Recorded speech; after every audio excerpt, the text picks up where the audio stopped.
हे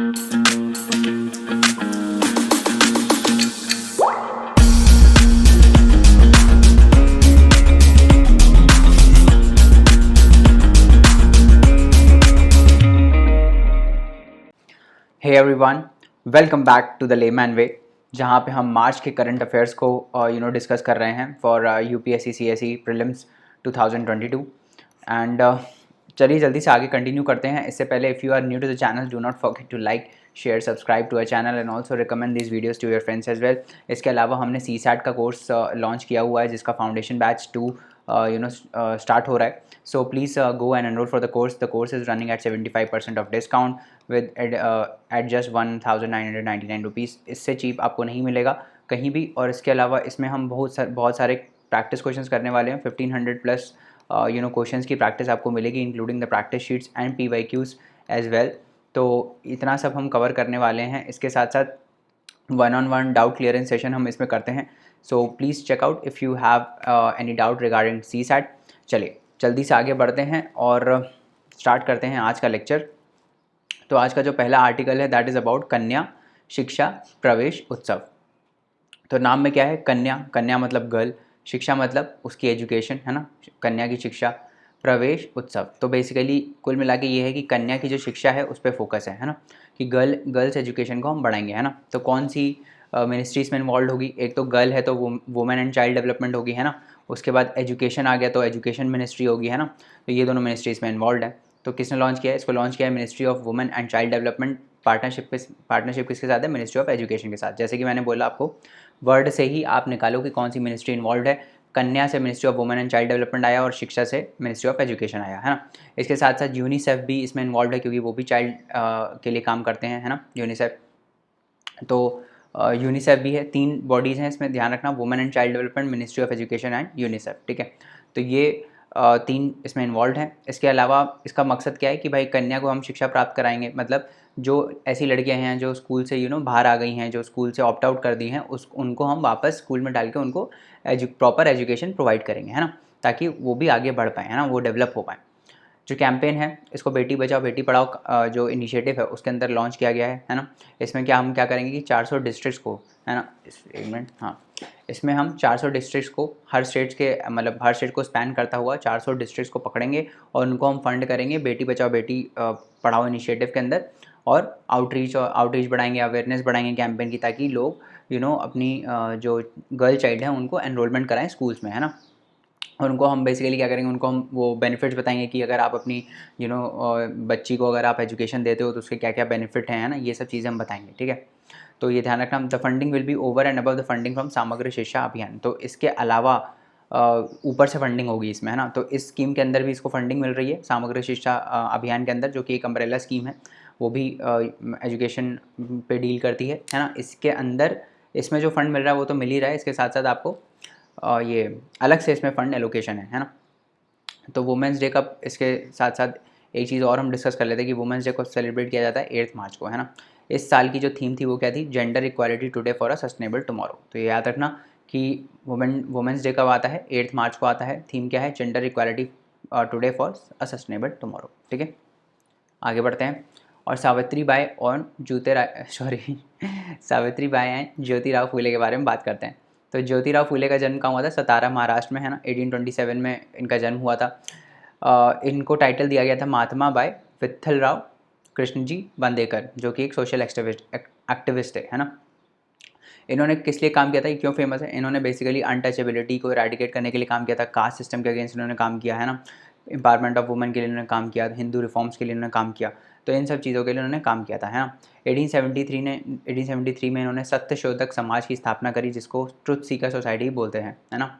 अब इस सोसाइटी का मकसद ये था कि हम डिप्रेस क्लासेस के जो राइट्स हैं उनके लिए हम अपहोल्ड करें, उनके राइट्स को हम इंश्योर करें, और कास्ट सिस्टम को बेसिकली रिनाउंस करें, मतलब हटाएं, उसकी थिंकिंग को हटाएं और एक लॉजिकल और रैशनल थिंकिंग को प्रमोट कर पाएँ। ये इस सोसाइटी का मकसद था। इनके कुछ फेमस वर्क्स की बात करें तो सबसे फेमस तो गुलामगिरी है, आपको याद होगा। गुलामगिरी 1873 में लिखी गई थी, इन्होंने ही लिखी थी है ना। इसके अलावा इनकी तृतीय रत्ना है ना। इसके बाद शेख अत्रचार्य असूद, शेख अरायचा, शेख अरायचा असूद है ना, ये इनकी है, जिसको कल्टीवेटर्स विपकॉर्ड भी बोलते हैं, है ना। तो ये थोड़ा स्पेलिंग में देख लेना कैसे प्रोनाउंस करते हैं इसको, बट ये 3 जो हैं वो आपको याद रखना है ना, ये इनके वर्क्स हैं। इसके बाद इनकी वाइफ की बात करें हम, कौन, सावित्रीबाई फूले। तो सावित्रीबाई फूले का भी जन्म नागाँव महाराष्ट्र में हुआ था, है ना। ये इनकी बेसिकली वाइफ थी। इन्होंने भी गर्ल्स के लिए बहुत ज़्यादा, वुमेन के लिए इन्होंने काफ़ी काम किया, है ना। तो इनको भी फर्स्ट जनरेशन मॉडर्न फेमिनिस्ट के टाइप से रिगार्ड किया जाता है ना। इन्होंने एजुकेशनल अपॉर्चुनिटीज़ बढ़ाई, है ना, वुमेन के लिए स्पेशली। और ये पहली फ़ीमेल टीचर बनी इंडिया में 1848 में, और इन्होंने स्कूल गर्ल्स क्या बोलते हैं, लड़कियों के लिए स्कूल भी खोला, है ना, जिसको ये मैनेज करती थी, है ना। जो ये हैं पूरा कपल, सावित्रीबाई फूले एंड ज्योतिराव फूले, इन्होंने मिलकर बलियात प्रतिबंधक गृह, बलिया इसका मतलब क्या है, गृह मतलब एक होम टाइप का होता है ना, प्रतिबंधक बलियात, बालियात, बालियात मतलब बाल से क्या याद आ रहा है, बाल से मतलब बच्चा, है ना, बाल मतलब बच्चा, चाइल्ड। तो बेसिकली ये चाइल्ड केयर सेंटर था, है ना। ये लिखा हुआ वर्ड नीचे, ये क्या था, ये एक चाइल्ड केयर सेंटर था जो इन्होंने खोला था, ताकि हम जो प्रेग्नेंट विडोज़ हैं और जो रेप विक्टिम्स हैं उनको हम प्रोटेक्ट कर पाएँ, है ना। इन्होंने एक क्लिनिक भी खोला था 1897 में, है ना, जो बुबोनिक प्लेग के विक्टिम्स हैं उनको ट्रीट करने के लिए, है ना। तो ये सब इनके कंट्रीब्यूशन थे, है ना, इसलिए हमको इनको याद करना है, ठीक है।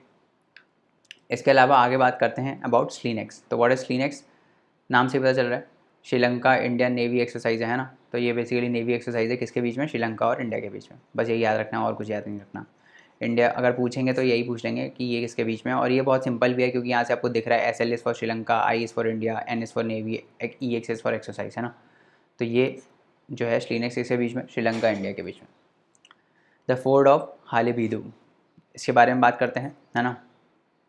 ये जो फोर्ट ऑफ हालेबीदु है, ये एज अ प्रोटेक्टिव वॉल इसने सर्व किया था, है ना। इसमें क्या है, बेसिकली टेम्पल्स हैं, और इंक्लूडिंग होयासलेश्वरा, शांतिनाथ बसादी, ये भी टेम्पल वहाँ पे लोकेटेड है, among the other historic structures and monuments. At present ये वाला जो टेम्पल है is not part of the स्वच्छ आइकॉनिक प्लेसेस। तो ये अभी SIP का जो मेंबर नहीं है, मेंबर मतलब पार्ट नहीं है, है ना। तो बस यही न्यूज़ में था थोड़ा बहुत, तो मैंने डाल दिया इसमें कि ये फोर्ट के बारे में आपको पता होना चाहिए, है ना। सामाज स्कीम के बारे में बात करते हैं, तो ये इंपॉर्टेंट है। सामाज स्कीम के बारे में बात करते हैं, तो सामाज स्कीम क्या है, special entrepreneurship promotion drive for women. तो वुमेन में एंटरप्रेन्योरशिप लाने के लिए, है ना, एंटरप्रेन्योरशिप को प्रमोट करने के लिए सामाज स्कीम लॉन्च की गई है।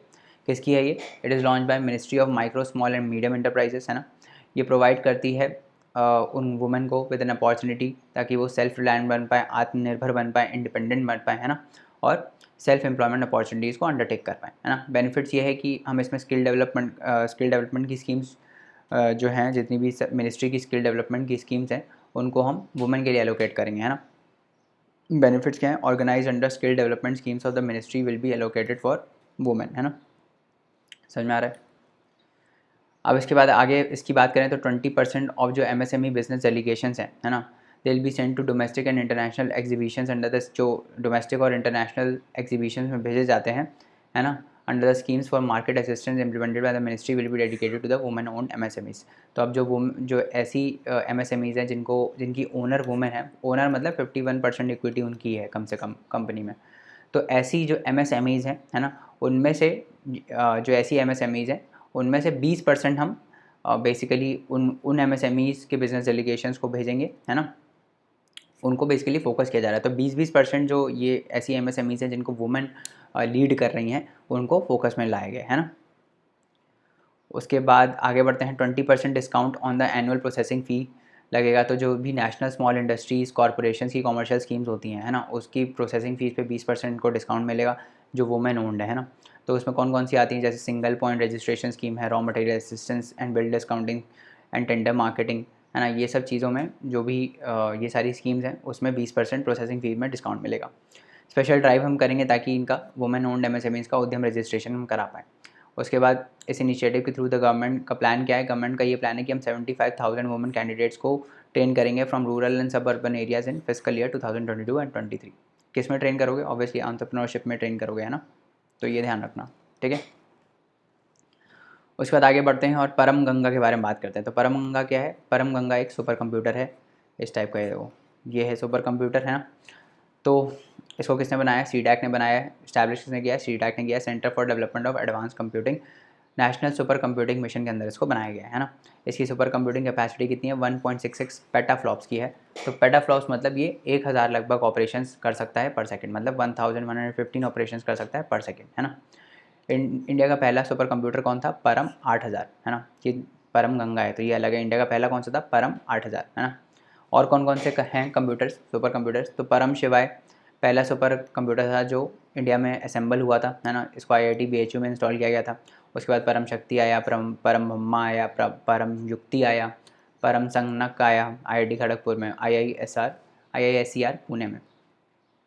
तो ये देखो, ये जो था कहाँ गया, ये परम शक्ति था IIT खड़गपुर में, है ना। परम ब्रह्मा आया आपका IISER पुणे में। परम युक्ति जो था वो JNCSR में आया। परम संगणक जो है वो IIT कानपुर में, है ना। तो ये सारे ऑलरेडी जो सुपर कंप्यूटर्स हैं वो इस्टेब्लिश्ड हैं, है ना। 2020 में परम सिद्धि, एक और high performance computing artificial intelligence super computer जो था, जिसने टॉप जो वर्ल्ड में top 500 most powerful super computers हैं उसमें इसकी रैंक 62nd थी, है ना। तो ये यही बताने वाली बात है कि Param Siddhi is ranked highly among the world super computers. तो ये 2020 में बेसिकली रैंकिंग आई थी इसकी, है ना। अब एक बार हम नेशनल सुपर कंप्यूटिंग मिशन के बारे में बात कर लेते हैं। तो इसको लॉन्च किया गया था 2015 में। इसका एम क्या है, इसका एम है कि भाई हम एम्पावर करेंगे नेशनल एकेडमिक और R&D इंस्टीट्यूशंस को, है ना, ताकि वो सुपर कंप्यूटर्स को बेसिकली इंस्टॉल कर पाएँ, है ना। To spread over the country by installing a vast super computing grid comprising more than 70 high performance computing facilities. तो ऐसे बेसिकली 70 सुपर कंप्यूटर्स इस्टेब्लिश करने का प्लान था नेशनल सुपर कंप्यूटिंग मिशन के अंदर, है ना। ऑल्दो हुआ नहीं है बट मतलब प्लान यही था कि 70 करेंगे, है ना। नोडल मिनिस्ट्रीज की बात करें तो मिशन इज़ बीइंग स्टीयरली जॉइंट, इसको कंट्रोल कौन कर रहा है, कौन कौन सी मिनिस्ट्रीज इसमें इन्वॉल्व हैं, तो ministry of electronics and information technology और and the department of science and technology under ministry of science and technology, है ना। तो ये दोनों डिपार्टमेंट्स बेसिकली इसमें इन्वॉल्व हैं, है ना। इंप्लीमेंट कौन कर रहा है, ऑब्वियसली CDAC और IISc बैंगलोर मिलकर कर रहे हैं, centre for development of advance computing and Indian institute of science Bengaluru. तो ये दोनों मिलकर इसको इम्प्लीमेंट कर रहे हैं, है ना। पिलर्स की अगर हम बात करें तो इसमें 4 मेजर पिलर्स पे फोकस किया जाएगा। कौन कौन से पिलर्स हैं, इंफ्रास्ट्रक्चर पे होगा फोकस, इंफ्रास्ट्रक्चर पे, एप्लीकेशंस पे, R&D पे, HRD पे। तो ये 4 पिलर हैं, इन पे फोकस किया जाएगा, है ना। These pillars have been functioning efficiently to realize the goal of developing the indigenous supercomputing ecosystem of the nation। तो ये बेसिकली ये चारों पिलर्स पे अगर हम फोकस करेंगे तो ये इंश्योर करेगा कि सुपर कंप्यूटिंग इकोसिस्टम बढ़े हमारे नेशन में, है ना। उसके बाद पाल धाधव मैसेकेयर के बारे में बात करते हैं। तो ये मैसेकेयर क्या था, ये मैसेकेयर ऐसा था कि जब 1922 में क्या हुआ था कि उस समय एक मूवमेंट चला था। कौन सा मूवमेंट, इकी मूवमेंट। तो इकी मूवमेंट बेसिकली लीड किया था मोतीलाल तेजावत ने, है ना। तो मोतीलाल जो तेजावत थे इन्होंने ये मूवमेंट लीड किया था। तो इस मूवमेंट को सप्रेस करने के लिए बेसिकली ब्रिटिश गवर्नमेंट इनको ढूंढ रही थी, है ना। तो उनको ये पता चला कि एक जगह है जहाँ पे खूब सारे प्रोटेस्टर्स प्रोटेस्ट कर रहे हैं इन्हीं की लीडरशिप में। तो वहाँ पे आ गए वो लोग और उन्होंने फायरिंग ओपन कर दी। अब फायरिंग ओपन करने से बहुत लोगों को, बहुत भिल्स जो थे वहाँ पे उनकी वो बहुत ज़्यादा मर गए। वहाँ पे 1000 के आसपास लगभग नंबर था जो वो लोग मर गए, है ना। तो इसी को ये बोलते हैं पाल धाधव मैसेकेयर, है ना। तो एक बार पढ़ लेते हैं क्या है। It took place on March 7th, 1992 in the Pal, Kshatriya and Dhadav villages of Sabarkantha district, है ना। उसके बाद जो विलेजर्स थे, इसमें हुआ क्या कि विलेजर्स जो थे, villagers from Pal, Dhadhav and Chhitaria had gathered on the banks of the river of Hair as a part of Ikki movement led by Motilal Tejawat. The movement was to protest against the land revenue. अच्छा, ये movement क्यों था, एक ही movement था क्यों, क्योंकि भाई land revenue की जो पॉलिसी थी, लैंड रेवेन्यू जो टैक्स बहुत ज़्यादा ब्रिटिश वसूल रहे थे, उसके अगेंस्ट ये जो प्रोटेस्टर्स हैं प्रोटेस्ट कर रहे थे, है ना। पीजेंट्स को बहुत ज़्यादा बर्डन फेस करना पड़ा था ये टैक्स का, जो लगान बोलते थे उस टाइम पे, है ना। तो बहुत ज़्यादा पेजेंट्स को लगान देना पड़ रहा था, जिस वजह से उन्होंने प्रोटेस्ट कर दिया against the British and feudal lords. जो ब्रिटिश पैरामिलिट्री फोर्सेज है वो तेजावत को ढूंढ रही थी, है ना। उन्होंने देखा कि भाई एक गैदरिंग में है, वहाँ पे तेजावत हैं, तो वो बेसिकली वहाँ पे गए और उन्होंने फायरिंग ओपन कर दी। तो 200 भिल्स जो हैं वो तेजावत की लीडरशिप में उन्होंने चाहा कि हम फाइट करें, बट वो बोझ थे उनके पास, ब्रिटिश के पास गन्स थी, तो ऑब्वियसली गन्स ज़्यादा बेटर है। तो ऐसे उन्होंने उनको सप्रेस कर दिया और 1000 ट्राइबल्स जो हैं लगभग मारे गए थे इसमें। तो ये है पाल धाधव मैसेकेयर, है ना। उसके बाद आगे बढ़ते हैं अबाउट और बात करते हैं स्टार्टअप विलेज एंटरप्रेन्योरशिप प्रोग्राम के बारे में, है ना। तो ये इसको लॉन्च कब किया गया था? इसको लॉन्च किया गया था 2016 में। तो स्टार्टअप विलेज एंटरप्रेन्योरशिप प्रोग्राम को लॉन्च किया गया था 2016 में। किसने लॉन्च किया था? मिनिस्ट्री ऑफ रूरल डेवलपमेंट, है ना। ये सब मिशन है दीनदयाल अंत्योदय योजना, नेशनल रूरल लाइवलीहुड मिशन के अंदर। इसमें हम करेंगे क्या? इसमें हम बेसिकली रूरल पुअर को हेल्प करेंगे कि वो पॉवर्टी से बाहर निकले। कैसे कैसे हेल्प करोगे? नाम में क्या है? एंटरप्रेन्योरशिप। तो एंटरप्रेन्योरशिप उनके हम क्या करेंगे? एंटरप्राइज़ को सेटअप करेंगे, छोटे छोटे एंटरप्राइज़ को सेटअप करेंगे ताकि वो कुछ काम करें और मतलब काम करें और बेसिकली पॉवर्टी से बाहर आएँ, है ना। और हम उनको सपोर्ट प्रोवाइड करेंगे जब तक उनका एंटरप्राइज स्टेबलाइज नहीं हो जाता, है ना। It addresses 3 major pillars of rural startups, namely finances, incubation and skill ecosystem. तो इन तीनों चीज़ों को ये बेसिकली एड्रेस करता है। कौन कौन से हैं? Finances, incubation and skill ecosystem. तो इन तीनों चीज़ों को ये बेसिकली टारगेट करता है। तो जो ये स्टार्टअप विलेज एंटरप्रेन्योरशिप प्रोग्राम है, ये इंडिविजुअल और ग्रुप एंटरप्राइज दोनों को ही प्रमोट करता है ना। और किन किन सेक्टर्स में ये प्रमोट करता है? जैसे मैन्युफैक्चरिंग हो गया, ट्रेडिंग हो गया और सर्विस सेक्टर्स में बेसिकली ये मेजॉरिटी इसी में ही रहते हैं। बाकी और एडिशनल हो तो that is a different thing, but majority जो एंटरप्राइज होते हैं वो इन्हीं 3 कैटेगरीज में रहते हैं जिनको ये प्रमोट करते हैं, ठीक है। It has been set up to monitor and manage the community resource person, appraise SVEP loan applications and act as a repository of enterprise related information in the concern block। तो ये बकवास स्टेटमेंट है, इसका कुछ नहीं आने वाला है।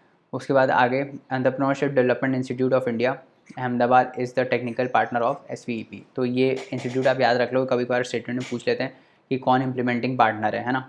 तो ये याद होना चाहिए। Entrepreneurship development institute of India जो है अहमदाबाद, वो इसका टेक्निकल सपोर्ट पार्टनर है। किसका? SVEP का, ठीक है, समझ में आ गया। आगे बढ़ते हैं और UPI 123 पे के बारे में बात करते हैं, है ना। तो इसको किसने लॉन्च किया है? इसको लॉन्च किया है RBI ने। तो UPI 123 पे को किसने लॉन्च किया है? RBI ने। है क्या बेसिकली? तो UPI में जैसे पेमेंट होता है उसके लिए आपको इंटरनेट चाहिए, है ना। आप QR कोड को स्कैन करते हो, है ना, फिर फ़ोन पे खुलता है या जो भी खुलता है, फिर आप भारत पे से करते हो या जो भी जिससे भी करते हो, है ना। तो अभी क्या है, इसमें इंटरनेट चाहिए। अब RBI ने क्या किया? अब इंटरनेट को हटा दिया। उन्होंने बोला आप ऑफलाइन भी अब कर सकते हो UPI के थ्रू पेमेंट। तो इसमें क्या है? इसमें 3 स्टेप मेथड है to initiate and execute services for users which will work on simple phones. तो जो नॉर्मल फ़ोन्स होते हैं ना, इस टाइप के जो स्मार्टफोन्स नहीं होते हैं ना, जिसमें ये ऐप वैप इंस्टॉल नहीं हो सकते, नॉर्मल फ़ोन्स में भी अब ये काम करेगा, है ना। ये कस्टमर्स को अलाउ करेगा कि वो फ़ोन के थ्रू बेसिकली ट्रांजेक्शन कर पाएँ, है ना। बस वहाँ पे स्कैन नहीं कर सकते आप, ऑब्वियसली आप स्कैन नहीं होगा इस छोटे वाले फ़ोन में, है ना। बाकी सारा पेमेंट आप कर सकते हो, है ना। और इम्पॉर्टेंट बात ये कि doesn't need an internet connection for transactions. तो याद रखना कि UPI 123 पे जो है, जो अभी RBI ने लॉन्च किया है, इसमें इंटरनेट कनेक्शन ज़रूरी नहीं है ना। It doesn't require the internet connection, ठीक है। कस्टमर्स को लिंक करना पड़ेगा अपना बैंक अकाउंट, है ना, with features phones to use this facility. तो कस्टमर्स को बेसिकली अपना बैंक अकाउंट लिंक करना पड़ेगा। ऑब्वियसली बैंक अकाउंट लिंक करोगे, पैसा कहाँ से कटेगा? बैंक अकाउंट लिंक नहीं करोगे तो पैसा तो कहाँ से कटेगा, है ना। जो ये सिस्टम है, द सिस्टम ऑफर्स 4 ऑप्शंस। तो ये 4 ऑप्शन ऑफर करता है। पेमेंट आप कर सकते हो, कैसे कैसे कर सकते हो? आप देखो इसमें क्या क्या 4 ऑप्शन है। पहला है इंटरैक्टिव वॉइस रिस्पॉन्स। तो IVR क्या होता है? IVR ऐसा होता है कि जैसे आप कभी बैंक में फ़ोन करो तो वो बोलता है कि हिंदी में कंटिन्यू करने के लिए 1 दबाएँ, इंग्लिश में कंटिन्यू करने के लिए 2 दबाएँ, है ना। तो ये होता है IVR, है ना। या फिर आजकल क्या हो गया, आजकल थोड़ा एडवांस हो गया है, वो आपसे बोलेंगे कि आप बताइए आपने कॉल क्यों किया है ना। आप बताओगे तो वो ऑटोमेटिकली आपका आंसर दे देते हैं, है ना। उसी से आपको ऐसा लगेगा कि नॉर्मल बंदा बात कर रहा है, बट ऐसा नहीं होता है, वो कंप्यूटर बात कर रहा होता है ना। और वो आपसे पूछेंगे कि हम आपकी किस हिसाब से सहायता कर सकते हैं, इस टाइप से, उसको बोलते हैं IVR, है ना। उसके बाद दूसरा है ऐप बेस्ड फंक्शनैलिटी। ये इसमें अभी करेंटली स्कैन और पे अवेलेबल नहीं है ना। उसके बाद दूसरी है missed call facility. Miss call में ये रहेगा, आप मिस कॉल दोगे, है ना, मिस कॉल दोगे, पिन कंफर्म करोगे, सॉरी मिस कॉल दोगे, वो आपको वापस कॉल मिस कॉल कर दोगे आप, और वो आपका ट्रांजेक्शन कंफर्म हो जाएगा। पिन विन पूछेगा आपसे, है ना, और वो ट्रांजेक्शन कंफर्म हो जाएगा। और दूसरा है प्रॉक्सिमिटी साउंड बेस्ड पेमेंट्स। मतलब अब साउंड वेव जो ट्रैवल करती है ना, उसके थ्रू है। मतलब आप पास में रखोगे, है ना, उससे वो जो पेमेंट है वो हो जाएगा, है ना, इस टाइप से है। तो ये 4 चीज़ें बेसिकली इसमें इन्वॉल्व हैं, ठीक है। उसके बाद आगे बात करते हैं अबाउट नारी शक्ति पुरस्कार। जस्ट अ मिनट, हाँ, आगे बात करते हैं अबाउट नारी शक्ति पुरस्कार। तो इसको इनिशिएट किया गया था कि किस ईयर में, 1999 में, है ना। हाईएस्ट सिविलियन ऑनर है वुमेन के लिए, है ना। ये कौन देता है, प्रेसिडेंट ऑफ इंडिया देते हैं। कब देते हैं, जिस दिन वुमेंस डे होता है। कब होता है वुमेंस डे, 8 मार्च को। मिनिस्ट्री ऑफ वुमेन और चाइल्ड डेवलपमेंट इसके जो नॉमिनेशन है, नॉमिनेशन मतलब जो सेलेक्ट होते हैं उनको अनाउंस करती है। जो एमिनेंट वुमेन ऑर्गेनाइजेशन और इंस्टीट्यूशंस होते हैं उनको ये अवार्ड दिया जाता है।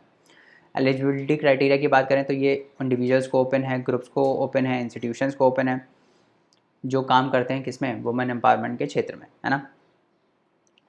इंडिविजुअल जो एप्लीकेंट्स होने चाहिए वो 25 साल से एटलीस्ट ज़्यादा होने चाहिए, मतलब 25 साल या 25 साल से ऊपर होने चाहिए, उन्हीं को ही ये मिलता है। Institutions must have at least 5 years of relevant experience. तो जो इंस्टीट्यूशंस को ये मिलता है वुमेन एम्पावरमेंट के केस में, उनको वो 5 साल से उनका ऊपर एक्सपीरियंस होना चाहिए। नारी शक्ति पुरस्कार जो है इसमें 2 लाख का अवार्ड मिलता है और एक सर्टिफिकेट मिलता है इंडिविजुअल और इंस्टीट्यूशंस को। तो ये आप ध्यान रखना, है ना। ये हो गया अबाउट नारी शक्ति पुरस्कार, ठीक है। तो आज के लिए इतना रहने देते हैं, है ना। बाकी लेक्चर बाकी कंसेप्ट अगले लेक्चर में पढ़ेंगे। एंड इसके साथ साथ हमने मास्टर इकोनॉमिक्स इन 7 डेज़ का कोर्स लॉन्च किया है। So that is free of cost, please join that course, क्योंकि 80% क्वेश्चन यूपीएससी प्रीलिम्स के इसी प्लेलिस्ट से आए थे। सो please go hurry up and join the course. Challenge बहुत अच्छा है, इसमें हर एक मॉड्यूल में हमने इस कोर्स को डिवाइड किया गया है। उसके बाद आपको क्विज़ करने को मिलेगा और जब तक आप क्विज़ को क्लियर नहीं करते हो तब तक आप दूसरे मॉड्यूल में नहीं जा सकते, है ना। तो आपके ऊपर प्रेशर रहता है कि आपको अच्छे से पढ़ना भी है और आपको अच्छे से समझना भी है, ताकि आप नेक्स्ट मॉड्यूल में पहुंच पाओ, है ना। तो ये एक फ़न एक्टिविटी है, प्लीज़ गो एंड एनरोल, है ना। And for more such courses you can log on to www.thelaymanway.com। Thank you so much for listening to this lecture. अगर आपके कोई भी सजेशंस हैं regarding the lectures and how we can improve, please let us know in the comment section. तब तक अगले lecture में मिलते हैं। Thank you so much, bye bye and take care.